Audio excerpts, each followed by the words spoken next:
Bonjour à vous. Dans cette vidéo, on continue l'intégration de menus pour Unreal Engine. Euh, je vous montre où est-ce qu'on est rendu. Quand je fais un play ici, je vois mon menu qui arrive en fade-in. J'ai le convoi disparu aussi qui apparaît. Et ensuite de ça, j'ai les animations des boutons qui arrivent de la gauche vers la droite. Et j'ai mes survols de boutons. Dans cette vidéo ici, ce qu'on veut faire, c'est commencer à programmer les boutons, mais c'est surtout sur le crédit. Je voudrais faire apparaître une boîte ici avec du texte. Je vous montre un peu ça dans Figma. Je voudrais faire apparaître cette boîte-là avec le texte, mais j'aimerais ça ici avoir un scroll box qui me permet de faire défiler le texte de haut en bas quand j'ai plus, quand le texte est plus grand que la boîte. Donc, on commence ça ici. Ce que je veux faire ici, on va utiliser peut-être d'autres composantes qu'on n'a pas vues. J'en ai une dans les panneaux, il y en a une qui s'appelle un overlay. C'est pour faire un empilement d'éléments. Puis on peut déplacer la boîte plus facilement quand on veut tout déplacer. Je vais prendre ça, moi, parce que je vais avoir un fond d'écran, je vais avoir le texte crédit et je vais avoir le scroll box, donc ça va être empilé. Donc, je vais simplement prendre mon overlay, le mettre ici et je vais commencer à travailler dedans. On voit ici que le overlay que mon overlay il est mis ici. Je vais peut-être le déplacer là. Mais on avait vu, hein, je vais juste l'agrandir un peu, l'overlay, comme ça ici. Euh, le anchor ici, présentement, j'ai de la difficulté avec ma rotation. Bon, le anchor ici, il est placé en haut à gauche. Ce que ça veut dire, c'est que comme mon enlignement est à 0,0, donc mon point de registre là, d'emplacement, il est en haut à gauche, la distance va toujours être égale. Donc, si je m'en viens et je rapetisse un peu mon interface, bien, on voit qu'éventuellement, ma boîte va sortir de mon interface. Donc, on va essayer de ne pas faire ça comme ça. Je vais le mettre plutôt en 1920, 1080, comme ça ici. Et ben, mon anchor, je voudrais venir le porter de l'autre côté pour que ça soit sur ce point-là ici qui soit à la bonne place. Donc, je vais venir plutôt porter mon anchor ici. Donc là, c'est toujours mon point haut gauche qui va être ici. On va revenir tantôt pour prendre la bonne distance. Je vais mettre une image de fond ici. Donc, je vais aller me chercher une image. Et je vais mettre mon image dans mon overlay, dans le overlay, comme ça ici. Je peux l'appeler, mettons, background ready parce que c'est euh, l'arrière-plan de, de ma boîte. Et cet arrière-plan-là, ben, sur l'image ici, ce que je vais faire tout simplement, c'est que je vais aller me chercher mon image de background ready ici et je vais aller la porter là-dedans. Donc, elle prend toute la place. Ce que je voudrais, moi, c'est d'avoir la bonne dimension de cette boîte-là. Donc, je vais aller voir dans mon Figma. Lorsque je sélectionne ça ici, c'est la position, non, 854 par 884. Bon, on s'en vient ici. Je vais aller chercher mon overlay. J'ai dit 854, 884. Donc, j'aurai ici 854 et 884. Donc, parfait. Je veux bien l'enligner, OK? Par contre, là, présentement, je suis dans le coin supérieur gauche et moi, j'aimerais mieux partir de ça ici pour voir la distance entre le point supérieur droit. Donc, ce que je fais, c'est simplement en X. Ici, quand c'est 0, c'est le coin supérieur droit, ben, c'est le côté droit, gauche. Et quand je m'en viens mettre 1, je vais aller prendre le coin gauche. Donc, ici, en X, je vais aller prendre 1. OK. Donc, ce que ça fait, là, ça m'a pris cette distance-là à là et ben, j'avais sa position qui était moins 944. Là. Je vais aller chercher la bonne dimension. Je m'en viens ici, je tiens l'option ou le Alt. Donc, j'ai 75 de ce côté-là et j'ai 100 en haut. Parfait. Donc, j'arrive ici. Je ne vais pas mettre 75. Moi, je vais partir de ce coin-là ici. Je vais descendre de 75. Donc, je vais faire moins 75. Parfait, là, je vais avoir 75 ici. Et du haut, ben là, vu qu'on s'en va avec des positifs en descendant, ça va être 100 ici. Donc là, je suis sûr que j'ai mon bon alignement. J'ai ici, à mon alignement, j'ai mis 1 sur les X pour être capable de prendre ce coin-là pour calculer par rapport à mon anchor. Parfait. J'arrive ensuite de ça ici. Je voudrais avoir du texte. Le texte, qu'est-ce que je vais faire? Je vais simplement aller dans mes vertical box ici, dans mon menu, dans mes boutons. Bon, copier parce que dans le fond, c'est la bonne dispo et je vais aller coller mon bouton ici. Pas mon bouton, mais juste le texte de mon bouton. Euh, j'ai ça ici. Là, j'essaye de déplacer, ça fonctionne pas. Pourquoi? Parce que probablement que mon fade-in, il est là, par-dessus, même s'il est transparent. Je vais simplement le verrouiller. Comme ça, ben, je vais pouvoir aller sélectionner mes éléments.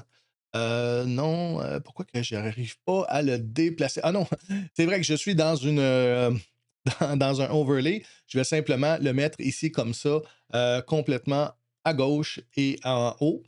Et après ça, le padding, ben là, c'est ça que je vais plutôt utiliser pour bouger mes éléments, comme je suis dans l'overlay. Le top ici, je peux simplement l'agrandir un petit peu. Mettons que je mets 30, comme ça ici. Et le left, je vais mettre aussi peut-être 30. On va voir ce que ça va donner. Plus que 30, peut-être 50. euh, comme ça ici. Donc, j'ai mis 50. Et ensuite de ça, j'ai mon texte. Je voudrais peut-être juste lui dire que c'est pas jouer mes crédits, comme ça ici. Ensuite de ça, je veux du texte. Donc, encore là, je vais peut-être copier celui-là, pourquoi pas. CTRL-C, CTRL-V, OK. Je vais juste rapetisser éventuellement le texte. Comme ça ici. Je vais peut-être lui dire... Ce que je vais faire, c'est que je vais aller chercher le texte qui est là-dedans ici. Donc, j'avais fait du lorem ipsum. On peut aller chercher du lorem ipsum sur le web. C'est facile. Et je m'en viens coller le texte ici. Donc là, c'est immense mon texte.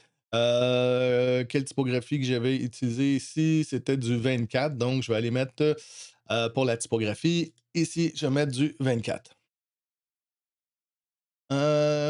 Quel typo que AFACAD. Donc, je peux aller ici. Bon, je vais juste aller AFACAD. Donc, je m'en viens rechercher des fonts ici. Là, ben, je vais aller chercher AFACAD comme ça ici. C'est la typographie que j'avais utilisée. Je fais un get font. Euh, je vais enlever celle-là ici. Je vais garder juste celle-là. Donc, je vais pouvoir télécharger. Et je vais mettre mon élément ici pour pouvoir le dézipper. Donc, j'ai ma fenêtre ici, mon AFACAD. Donc, je double-clique dans mon cas pour le dézipper. Je m'en viens chercher ici. Et là, ben, j'ai deux formats ici. Donc, le format italique ou le format normal. Moi, je ne vais pas prendre le format italique. Dans mon cas, je n'en ai pas besoin. Je retourne dans mon Unreal, je veux aller chercher mon dossier font ici et je vais simplement glisser ma typographie, le TrueType Font. Et oui, je veux créer une typo avec ça. Donc, le TrueType Font, je sauvegarde le tout comme ça. Et là, ben, je vais pouvoir dire que ce texte-là, va être du ici à FACAD. OK, comme ça. Bon, parfait. Présentement, le texte dépasse un petit peu. On va le laisser comme ça pour tout de suite, puis je vais le mettre dans un scroll box pour être capable de faire défiler le texte lorsqu'il va dépasser de la boîte. Donc, j'ai besoin ici d'un scroll box. Scroll box. Je vais prendre le scroll box et je vais venir le mettre dans le overlay. Et je vais prendre mon texte et je vais le mettre dans le scroll box. Donc, j'ai mon scrollbox, j'ai mon texte à l'intérieur. On peut voir que le texte, les paragraphes sont sur une seule ligne, donc ils dépassent. Moi, ce que je voudrais, c'est que le texte fasse des retours de ligne pour qu'il puisse rentrer juste dans cette boîte-là. Donc, lorsque je sélectionne le texte, on appelle ça le wrap. On peut faire, des retours de ligne automatiques. Si je descends un petit peu plus bas, le wrapping, il est ici. Donc, c'est le auto wrap text. Je vais l'avoir coché. Vous allez voir que le texte, il va rentrer simplement dans cette boîte-là. Et comme le texte est plus long que la boîte de scroll, ben, j'ai un petit curseur qui est apparu ici pour faire défiler le texte. Il me reste juste à ajuster un peu la boîte parce qu'elle est pas. Elle est, elle est trop haute. Donc, je m'en vais prendre mon scroll box. Je monte complètement en haut. Moi, ce que je vais faire ici, c'est que je veux que mon texte prenne toute la largeur. Pourquoi? Parce que je vais jouer avec les marges. Je vous montre un peu ce que ça fait.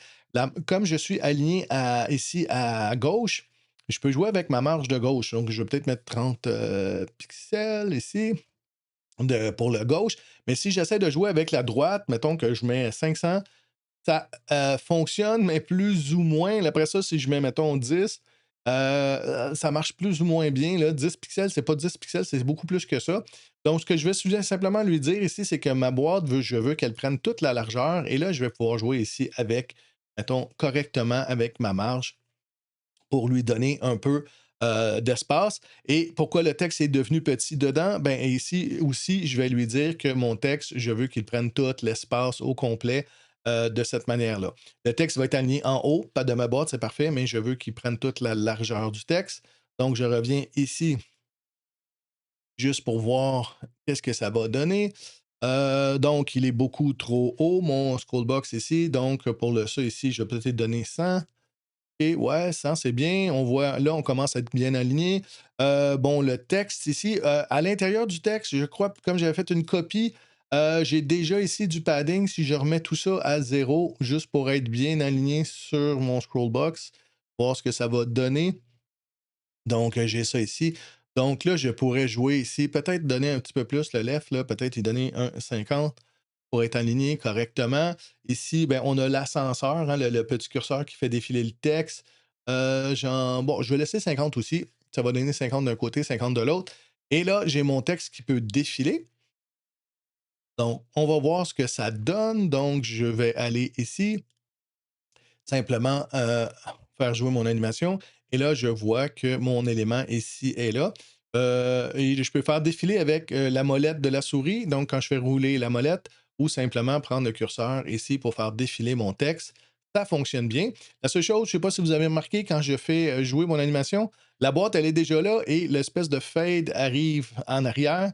Ben, c'est juste dans mes layers ici, dans ma hiérarchie, ben, ma scroll box, mon overlay, je veux dire, il est par-dessus le fade. Donc, je vais simplement déplacer mon overlay pour que le fade soit par-dessus tout.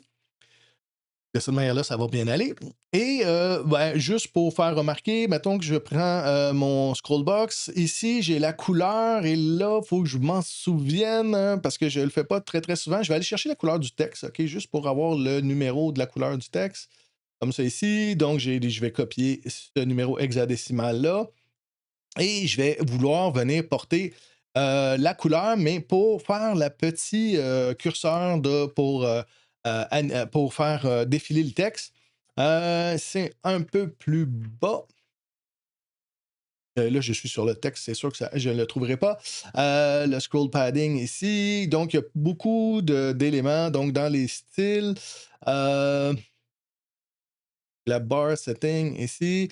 Donc, je pourrais peut-être en over, je vais me rapprocher un petit peu pour le voir correctement. Là, ben, je m'en viens ici. Regardez, je m'en viens ici. Euh, si je m'en vais chercher la teinte et que je mets ça là, j'ai mis ma barre ici de cette couleur-là.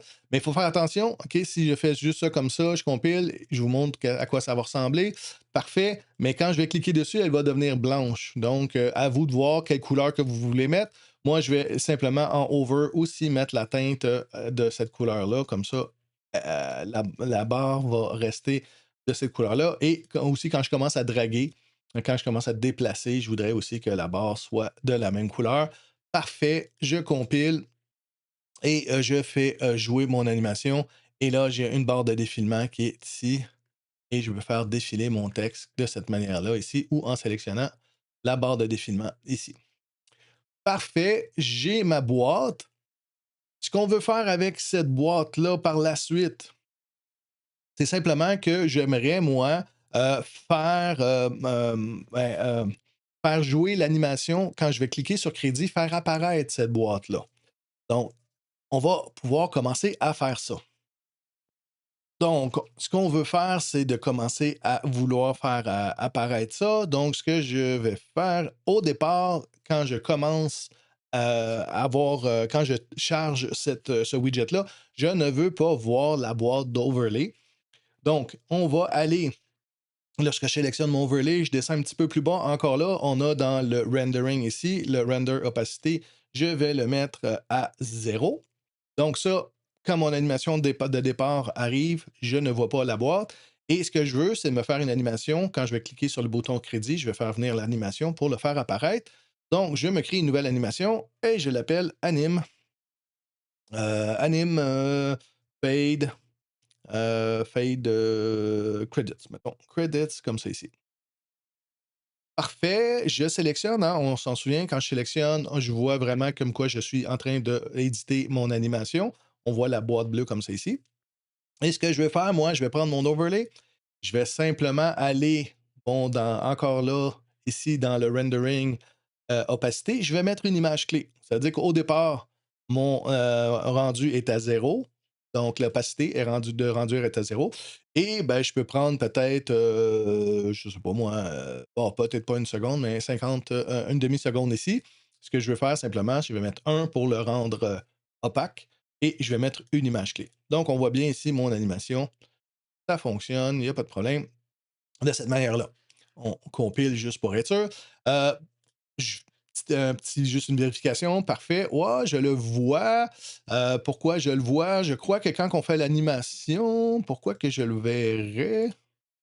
Pourquoi je le verrais? Ici, ouais, ok, bon, c'est un peu ça. Des fois, un peu bizarre. OK, j'ai mon animation ici, mais quand je désélectionne mon animation, ben lui, il a remis le overlay à 1. Pas l'overlay, le rendu à 1. Donc, je vais redescendre. Là, je suis dans les backgrounds, je vais prendre l'overlay ici. Je redescends. Il est où? Ici. Donc, je vais le remettre à 0. Euh, je pense que c'est un petit problème d'Unreal, là, parce que j'ai fait l'animation après, j'ai joué avec les images clés et il m'a remis mon élément à opaque. Donc, si je compile et je m'en viens ici, une chance que j'ai vérifié, parfait. Je n'ai pas l'image et les boutons arrivent. Et là, quand je vais faire crédit, je voudrais faire arriver mon élément. Parfait. Donc, comment on peut commencer à programmer tout ça? Je vais commencer par programmer cette interface-là ici. Donc, je clique sur mon bouton crédit et je peux, dans les. Faire attention, par contre, hein, je n'ai pas sélectionné le texte, mais bien le bouton. Je m'en viens dans les détails, je m'en viens complètement en bas ici. Et là, j'ai des événements. Donc, on a le on-click, c'est celui-là que je veux utiliser. Je fais un plus. Donc, on se ramasse dans le graph. OK, je suis passé du designer au graph. Et qu'est-ce que je veux faire? Ben, c'est jouer une animation.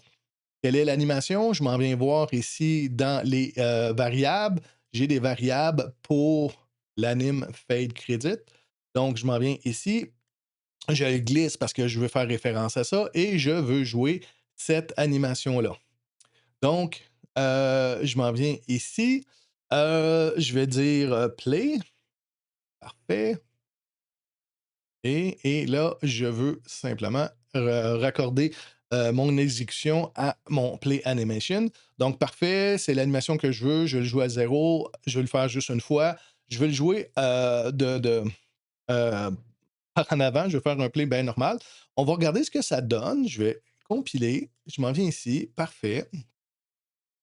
J'ai mes boutons. Parfait. Et quand je vais aller cliquer sur crédit, j'ai mon animation. Mais ce que j'aimerais, moi, c'est quand je reclique sur crédit, hein, on voit qu'il refait l'animation pour entrer.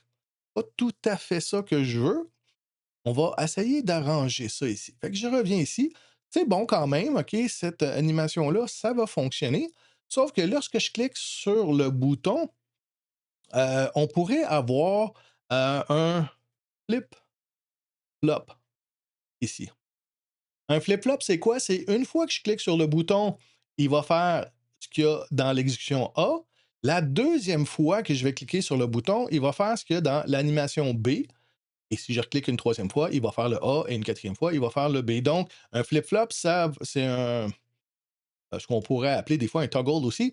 Moi, ce que je veux, c'est ici, je veux faire jouer cette animation-là, mais en forward. Donc, je veux la faire jouer normalement. Mais ce que je vais faire, je vais prendre ça. Lui, j'en ai besoin de juste d'un. Je vais prendre CTRL-C, CTRL-V, et je vais le coller ici. Encore là, je vais mettre mon animation comme ça ici. Je n'ai pas besoin de deux. Je pourrais en mettre deux, il n'y aurait pas de problème. Et ce que je vais relier ici, c'est mon exécution. Je vais venir le brancher ici.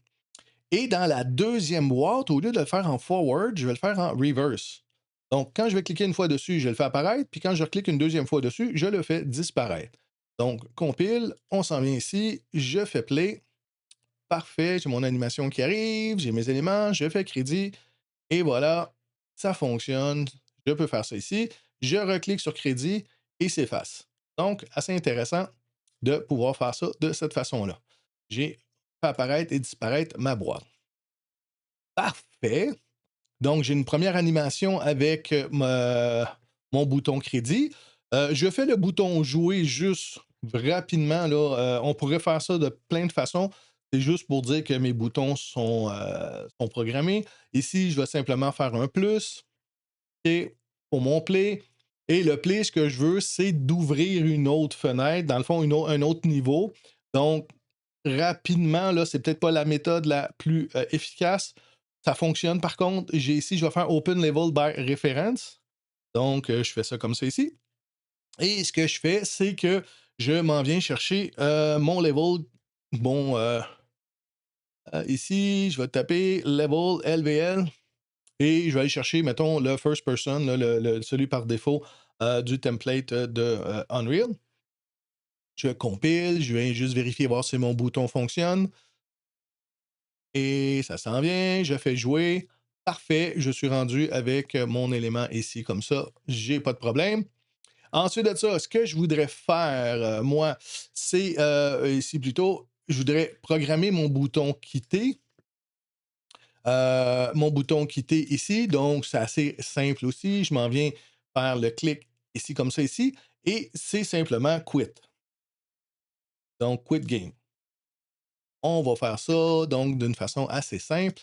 J'arrive ici, j'ai mon animation qui arrive. Et voilà, je fais quitter et ça l'a quitté le jeu. Par contre, ça quitte un peu instantanément et c'est moins le fun. Donc, ce que je peux faire, ce que je vais faire ici, je vais prendre l'animation du fade menu ici. Donc, je vais simplement prendre ça et ça. Je vais copier.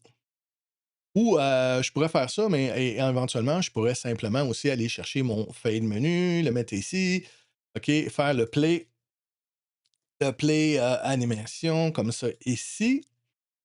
Et ce que je veux, moi, c'est avant de quitter, ben, je voudrais faire jouer l'animation.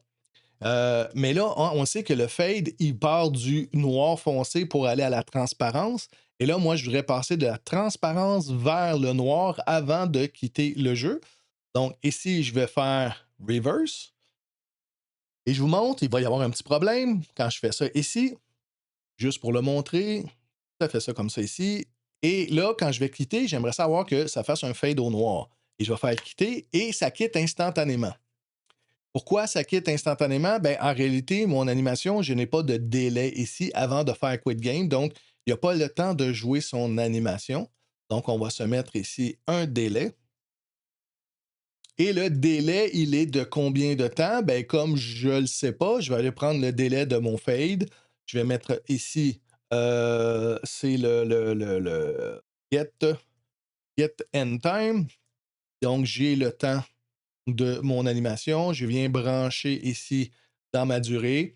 Je double-clique pour aller chercher un reroute juste pour que ça soit propre, pas que les fils s'entremêlent. Donc là, mon fade va attendre simplement que mon animation finisse du fade out. Donc, quand je vais faire quitter, ça devient au noir et ensuite ça quitte. Donc, beaucoup plus propre, beaucoup plus amusant. Bon, mes animations sont quand même assez simples. Oups, je vais fermer ça ici. Mes animations sont simples, mais bon, ça fonctionne. On pourrait éventuellement faire des animations plus euh, élégantes, mais pour tout de suite, moi, juste des petits fades comme ça ici, ça fonctionne pour mon interface. Donc, c'était ma série de vidéos pour ce tutoriel pour comment créer un widget un peu plus joli dans Unreal. Bon, il y a d'autres techniques, éventuellement beaucoup d'autres éléments qu'on n'a pas vus, mais ça couvre quand même relativement bien pour un départ comment créer notre widget dans Unreal.